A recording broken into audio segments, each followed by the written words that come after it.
Assalamualaikum warahmatullahi wabarakatuh. Halo guys, saya perkenalkan dulu, nama saya Ilham Syahil Fatkrozi dengan NIM 2022-22047 dari program studi Teknik Informatika Universitas Surakarta.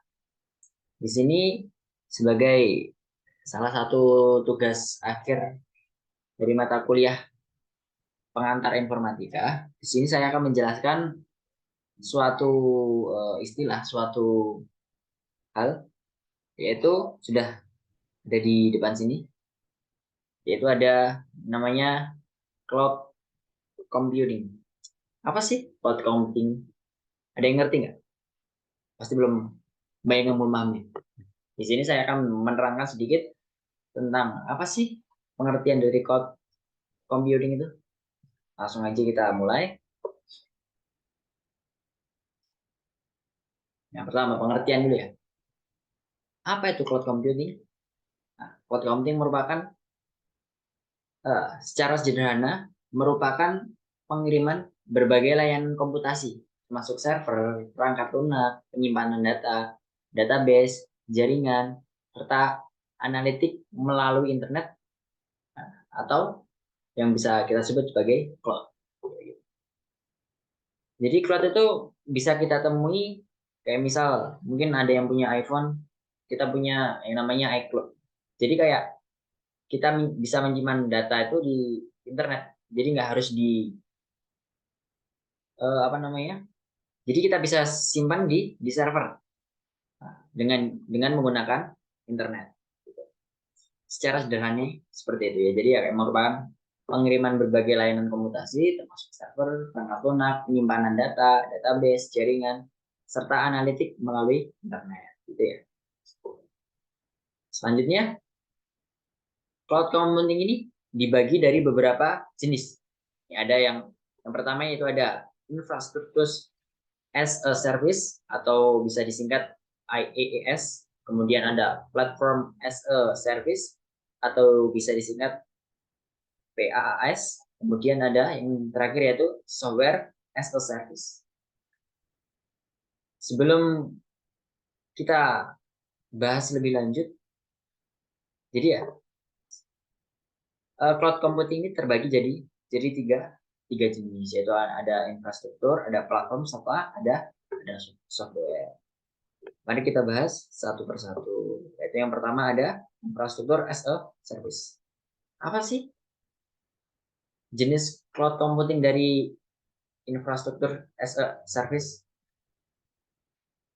Jenis ini melibatkan metode untuk mengirimkan suatu file dari sistem operasi ke server dan penyimpanan melalui konektivitas berbasis IP sebagai bagian dari layanan on demand. Klien jadi tidak perlu membeli perangkat lunak atau server.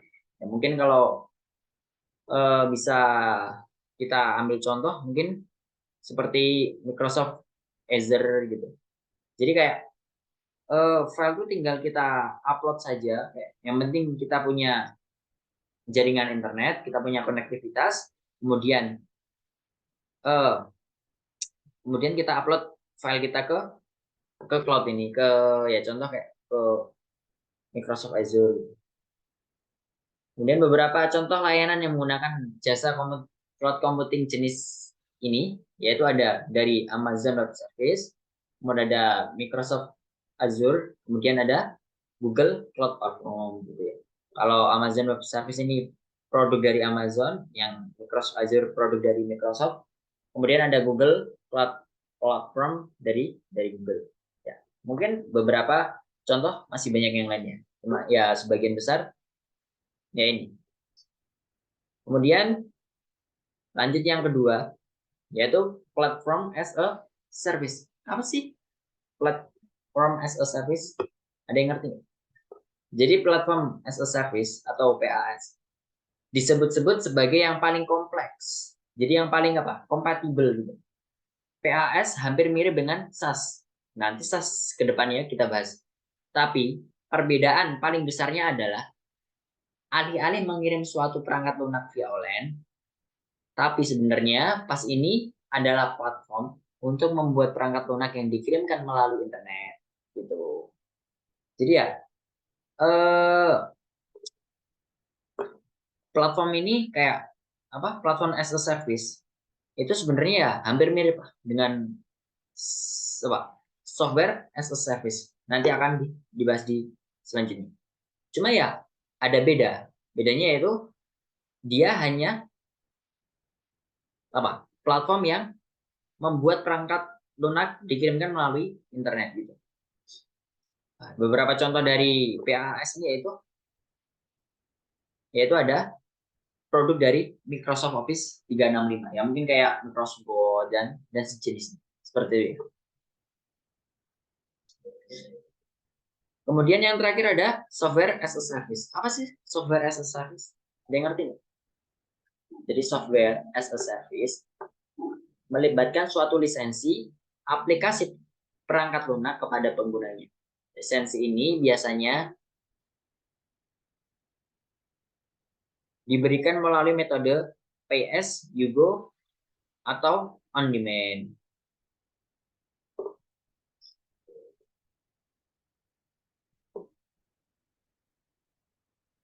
Oh ya, ada ralatannya sebentar.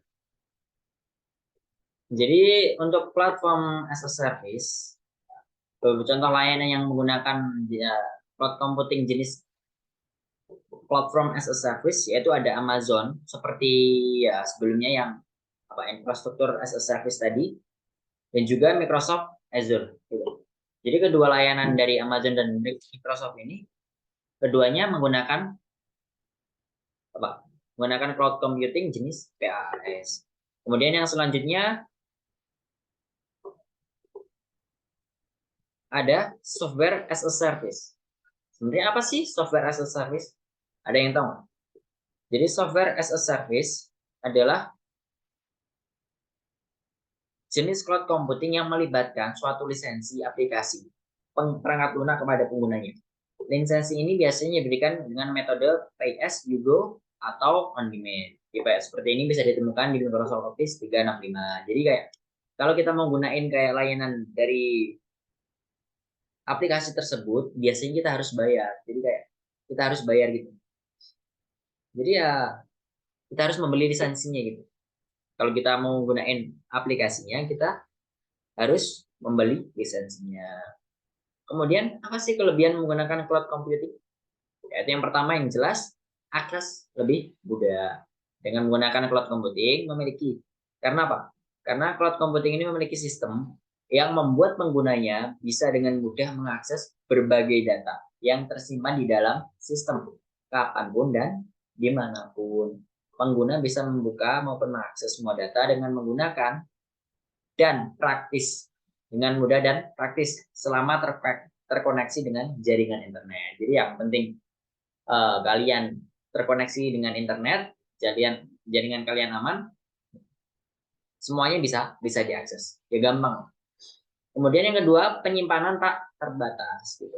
Ya karena penyimpanan atau kapasitas penyimpanan cloud computing relatif lebih besar, bahkan tak terbatas. Manfaat ini membuat cloud computing menjadi solusi bagi kebutuhan penyimpanan banyak perusahaan.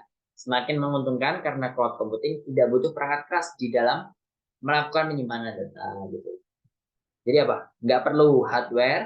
Jadi kita bisa menyimpan data kita di cloud computing ini dan penyimpanan juga tak terbatas. Kemudian yang terakhir, contoh kelebihannya biaya lebih hemat. Gitu. Memangkas biaya ya bisa dibilang merupakan keuntungan paling besar dari penggunaan cloud computing. Cloud computing akan membantu Anda menghemat ongkos yang cukup signifikan karena tidak memerlukan tambahan perangkat keras dalam penggunaannya. Jadi kayak kita tinggal beli lisensi nih.